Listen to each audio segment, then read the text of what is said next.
This tale of two cities of a desert morning. Atomic age is born. A scientific thunderbolt gives a preview of its destructive force.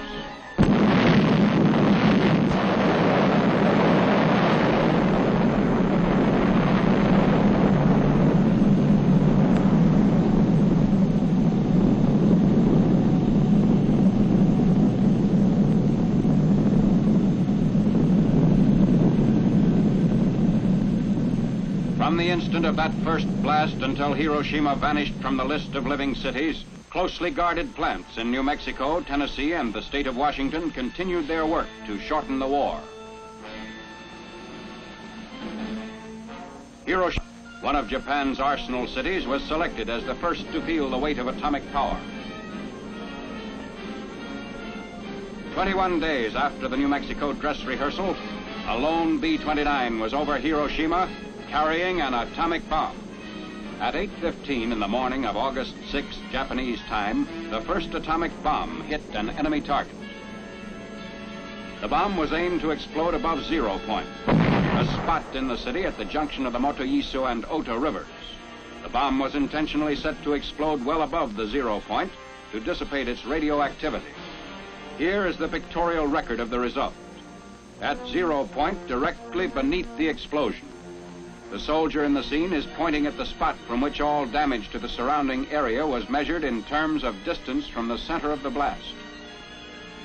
Within a mile of 0 point, the devastation speaks for itself.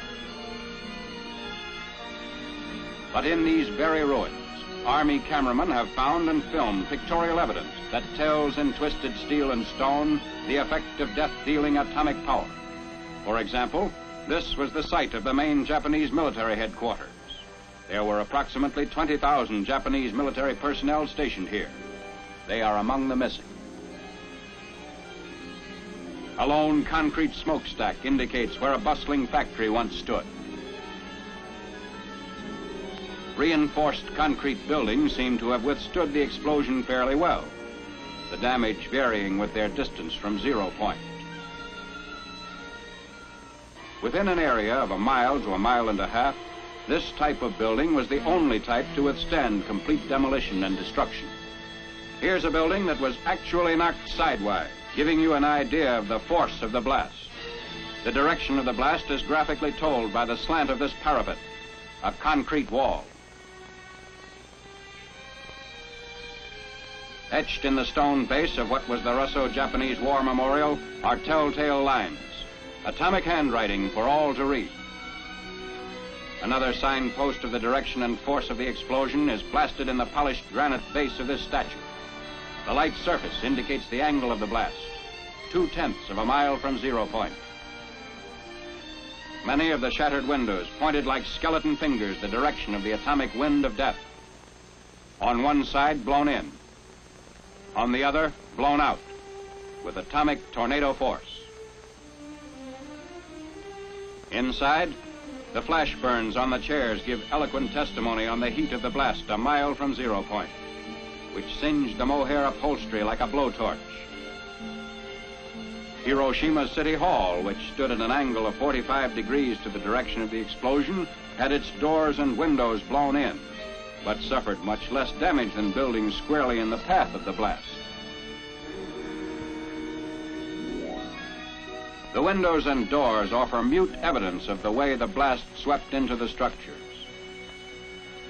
The destructive circle within a mile from 0 point had a few notable exceptions, mainly reinforced concrete. On the edge of the area of greatest damage was a landmark, the Red Cross Hospital, which never ceased functioning, although it sustained damage. Today, it dominates the desert of a debris that was Hiroshima. Another notable exception to the general demolition was the Higashi Railroad Station in East Hiroshima, a mile and a half from the center of the blast. This building, however, suffered extensive damage. The twisted steel beams and concrete walls show the effects of the tremendous concussion.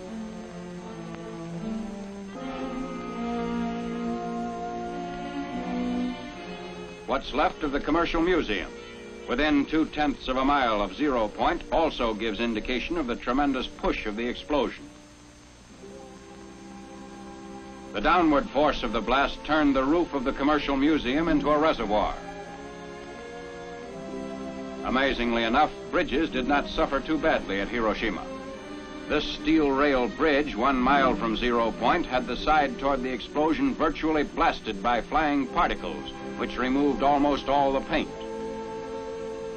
But the side away from the explosion did not need a new paint job. Roads in the area fared better than buildings or bridges. Shortly after the fires died down, traffic was resumed. Today, these highways through the ruins are again in use. Beside our military traffic trudge the survivors of vanished Hiroshima, the first city in history to be atom-bombed into oblivion. Even 4 miles away, the effects of the atomic blast were felt. Although a hill between the novitiate of the Jesuits and 0 point lessened the intensity, windows of the main building were shattered. A group of priests witnessed and survived the Hiroshima blast. One of them, Father John Zymus, tells what he actually saw. An eyewitness account. I was in my room, which faces the valley, and suddenly I saw a light, like magnesium light, flashlight, which filled the whole valley. And looking out of my window to find out the reason for this peculiar phenomena, I saw nothing besides this light, and turning from the window to the door of my room, I heard a crash. It may have been 10 seconds after seeing the light, the flashlight. And immediately I was covered with splinters of the window frames and glass sticking into the walls and actually my flesh itself.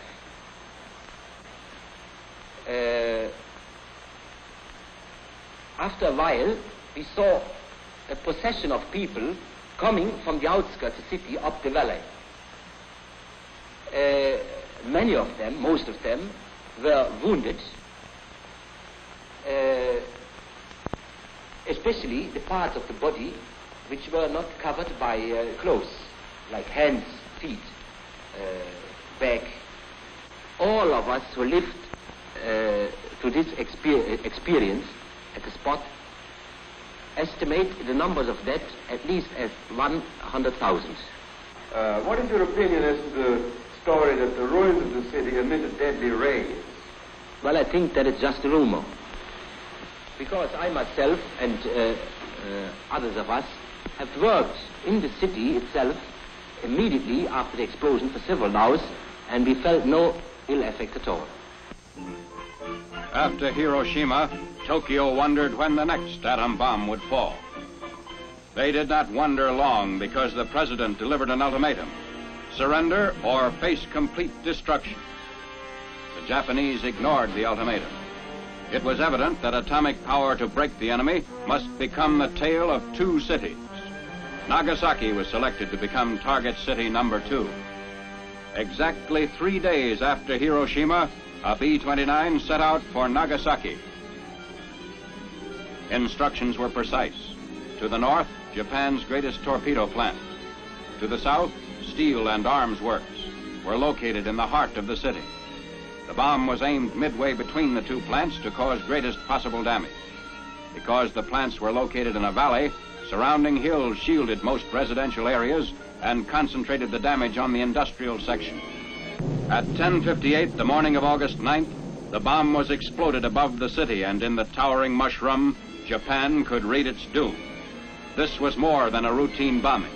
It was the funeral pyre of an aggressor nation. The bomb had been purposely exploded high, so that the greatest part of its radioactive material was dissipated in the stratosphere.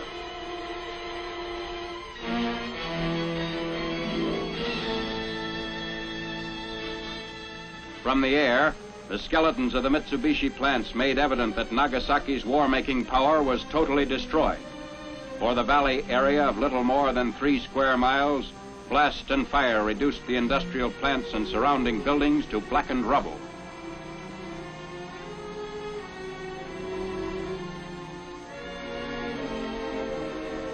The Mitsubishi Steel and Arms Works extended almost a mile in length. Before the blast, these were modern buildings constructed like our own American factories.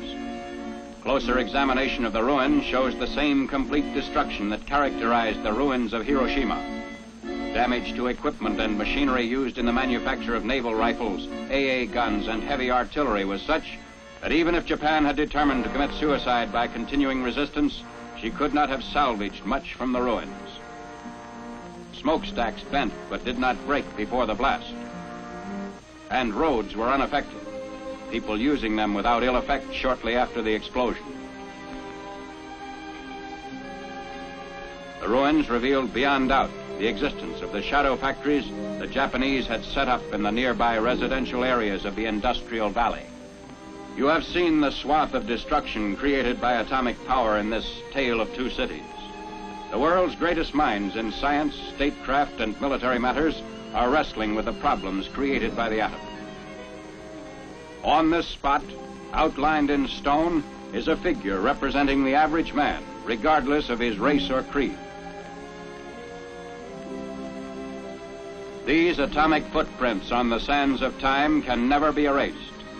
They point a path which leads to unparalleled progress or unparalleled destruction. Just as in the darkness of the desert morning when the atomic age was born, atomic power puts the question squarely to mankind.